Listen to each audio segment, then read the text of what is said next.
नमस्कार मंडळी, तुम्ही कधी कोथिंबिरीमध्ये दूध घालून पदार्थ बनवलाय का हो? नाही ना? मग ही रेसिपी एकदा नक्की बघा. आपल्या ह्या चॅनलवर नवीन जुने आजी पणजीच्या काळातले काहीसे विस्मरणात गेलेले गावाकडचे पदार्थ दाखवण्याचा मी प्रयत्न करत असते. त्यातलाच हा एक पदार्थ चवीला जबरदस्त. घरात काहीच भाजीपाला शिल्लक नसेल तर हा पदार्थ तुम्ही बनवू शकता.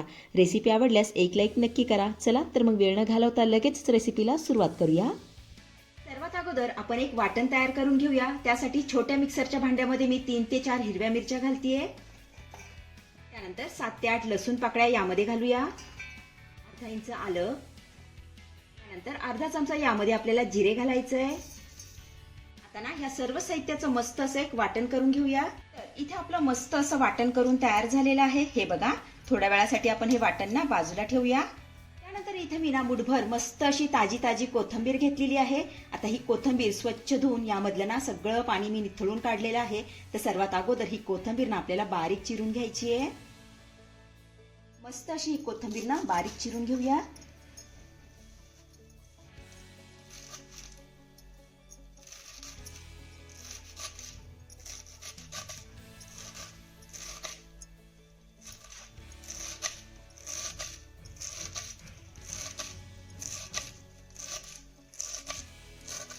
इथे आपली कोथिंबीर सुद्धा मस्त अशी बारीक चिरून झालेली आहे. हे बघा, ही देखील आपण थोड्या वेळासाठी बाजूला ठेवूया.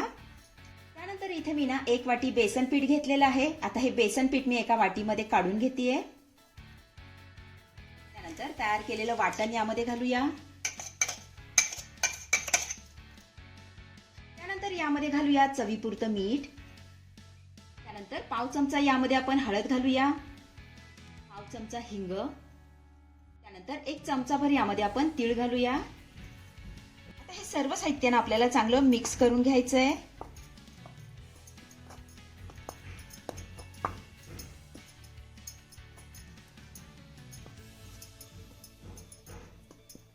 तर इथे आपलं सर्व साहित्य चांगलं मिक्स करून झालं की यामध्ये ना आपल्याला चिरलेली कोथिंबीर घालायची आहे.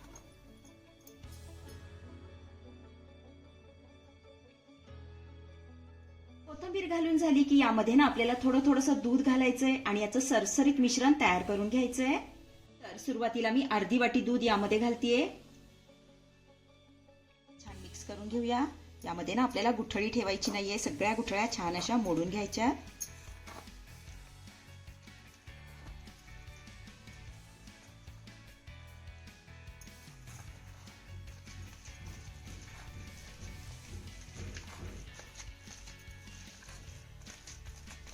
पुन्हा अर्धी वाटी दूध यामध्ये घालूया. छान मिक्स करून घ्यायचंय.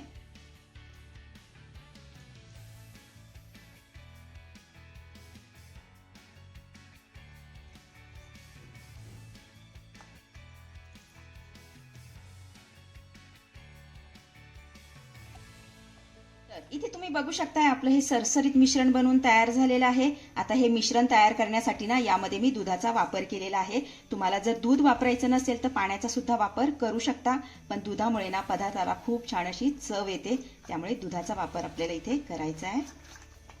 आता हे तयार केलेलं मिश्रण ना आपल्याला ताटामध्ये ओतून घ्यायचंय, पण त्या अगोदर ताटाला आपण थोडंसं तेल लावून घेऊया.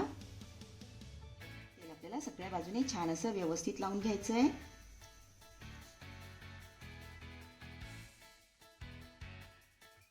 हे मिश्रण ना यामध्ये मी ओतून घेतेय. हे बघा, अशा पद्धतीने.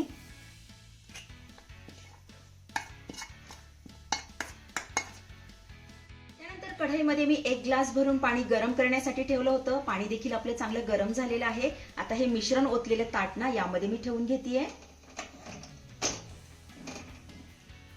त्यानंतर यावर आपल्याला झाकण ठेवायचंय. गॅसची फ्लेम मीडियम करायची आहे आणि मीडियम फ्लेमवरती हे मिश्रण ना आपल्याला 10 ते 12 मिनिटं चांगलं वाफवून घ्यायचंय. 10 ते 12 मिनिटांनंतर यावरचं मी झाकण काढतेय. त्यानंतर याला ना हात लावून बघायचा आहे. हे बघा, माझ्या हाताला कुठेही मिश्रण चिटकत नाहीये, म्हणजे हे छान असं वाफवून झालेलं आहे. गॅस बंद करूया आणि हे मिश्रण पूर्णपणे थंड करून घेऊया. त्यानंतर पुन्हा गॅसवरती मी कढई ठेवलेली आहे. आता यामध्ये ना आपल्याला 1 ते 1.5 चमचा तेल घालायचंय. त्यानंतर यामध्ये घालूया अर्धा चमचा जिरे. त्यानंतर एक बारीक चिरलेला कांदा यामध्ये घालायचा आहे. कांदा ना चांगला मौसूद होईपर्यंत परतून घेऊया. इथे आपला कांदा चांगला मौसूद परतून झाला की यामध्ये ना आपल्याला एक बारीक चिरलेला टोमॅटो घालायचा आहे. आता हा देखील चांगला मौसूद होईपर्यंत परतून घेऊया.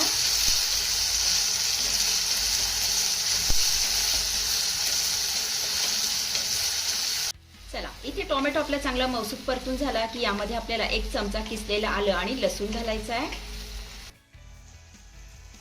त्यानंतर यामध्ये ना आपल्याला 1 चमचा भर सुकं खोबरं आणि कोथिंबीरीचं छान असं वाटण करून घेतलेलं आहे. यामध्ये घालूया. छान मिक्स करून घेऊया.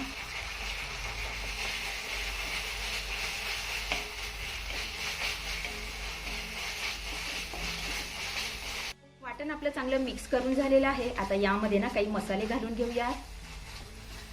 1 चमचा घरचा काळा मसाला यामध्ये घालायचा आहे. 1/2 चमचा हळद, 1/2 चमचा गरम मसाला, अर्धा चमचा काश्मीरी लाल मिरची पावडर यामध्ये घालूया. अर्धा चमचा धनेपूड. काय करायचंय, हे सगळे मसाले ना छान असे तेल सुटेपर्यंत आपल्याला परतून घ्यायचे.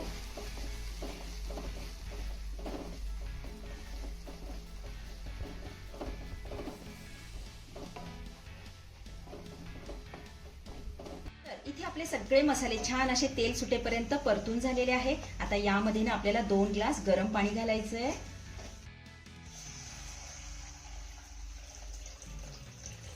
त्यानंतर चवीपुरतं मीठ घालूया. आता हे छान मिक्स करून घ्यायचंय आणि या रश्श्याला मस्त अशी उकळी आणायची आहे.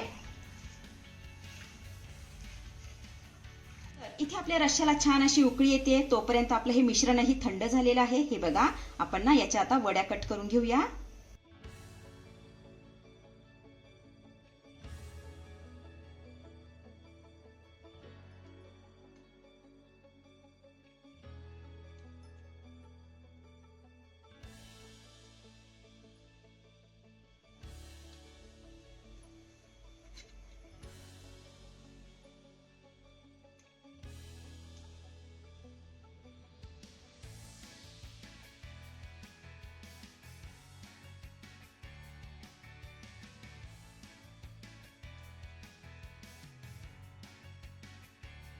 इथे आपल्या वड्या कट करून झालेल्या आहेत. ताटामधून काढून घेऊया. हे बघा, मस्त अशी वडी निघालेली आहे. कुठेही ताटाला चिकटलेली नाहीये.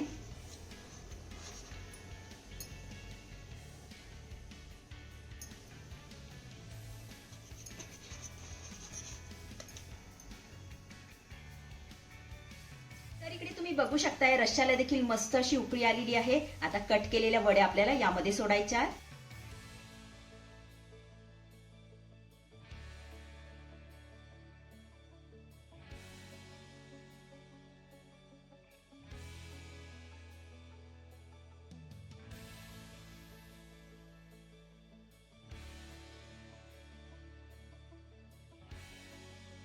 वड्या रश्श्यामध्ये सोडून झाल्या की हे छान अशा मिक्स करून घेऊया.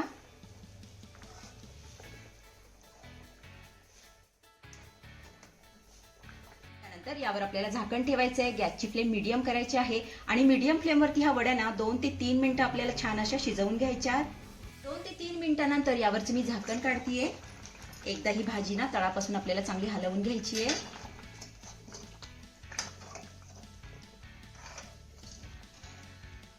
वड्या ना रश्श्यामध्ये मस्त अशा शिजलेल्या आहेत. हे बघा, आता यामध्ये घालूया भरपूर अशी बारीक चिरलेली कोथिंबीर.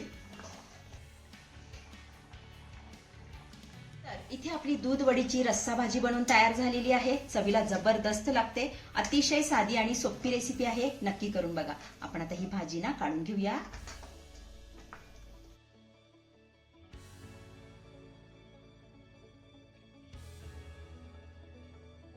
तर मंडळी, कशी वाटली आजची रेसिपी? आवडली आहे का तुम्हाला? आवडली असेल तर लाईक करा, शेअर करा, सबस्क्राईब करा आणि हो, शेजारीच असलेलं घंटीचं बटन दाबून ऑलवर क्लिक करा, जेणेकरून माझ्या येणाऱ्या नवीन रेसिपींचं नोटिफिकेशन सर्वात आधी तुम्हाला दिसेल. धन्यवाद.